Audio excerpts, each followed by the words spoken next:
নমস্কার। আজকে আমার লেখা কাব্যগ্রন্থ বিপন্ন ঈশ্বর এবং দূরত্ব থেকে একটা কবিতা, রাংতায় মোড়ানো রং। মিছিলের রঙগুলো ছিল লাল, আমি সেটাকে বিপ্লবের রং ভেবেছিলাম। মিছিলে মেলানো অজস্র পদধ্বনির প্রত্যাশাগুলোকে আমি ভালোবাসার নীল রঙের আকাশে ছড়িয়ে দিয়েছিলাম। চাঁদের মাটিতে খুঁজতে গিয়েছিলাম মোহাম্মদী দু টুকরো চাঁদের শীতকার ধ্বনি। মিছিলের রঙগুলো বদলেছে অবিরত, লাল নীল সবুজের অন্তহীন জোড়াতালি। সমুদ্র মন্থনে উদ্গত সমস্ত বিষগুলো ধারণ করে মহাযোগী যেমন নীলকণ্ঠ হয়ে ওঠেন। মিছিলের বিষগুলো দুর্নীতির পাহাড়ের রাজপ্রাসাদ গড়ে নিত্য নিত্য। আমার ভালোবাসার রং সেও তো নীল, অনেকটা আকাশের মতো ফাঁপা শূন্য। আমার বেলায় আমার ভালোবাসার রুদ্র বৈঠকে মসনদের হিসেব কষেছিল।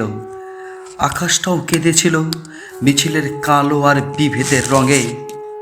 আমি ভেবেছিলাম আকাশ আমার মতো সাগরের চোখেও অশ্রুধারায় ব্যথায় সমবেথী হয়েছে পুনর্বার। আমি বুঝতে পারিনি আমরা তখন হেঁটে চলেছি মিথ্যের প্রলেপ রাঙানো স্লোগানগুলো সঙ্গে নিয়ে এক ভয়ঙ্কর সামুদ্রিক ঝড়ের দিকে। আমিও সেদিন মিছিলের নোনাবাড়ির ঝড়ে ভেসে আসা বালুকা রাশির কাছে আমার ভালোবাসাকে উপহার দিলাম।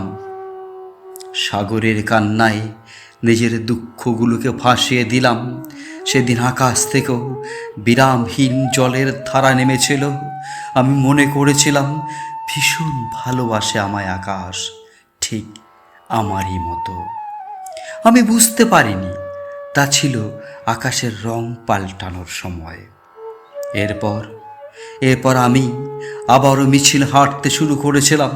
মিছিলের দু প্রান্ত জুড়ে শুধু ক্ষুদিরামের সুরধ্বনি।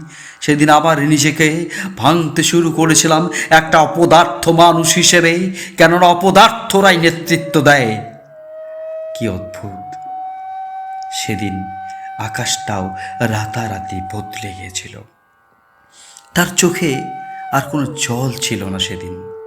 সাগরগুলিও সব দুঃখ ভুলে বদলে ফেলেছিল নিজেদের দামাল দুরন্ত বেগে। সব অপবাদগুলোকে আছড়ে ফেলেছিল ঢেউ ভাঙা স্রোতে।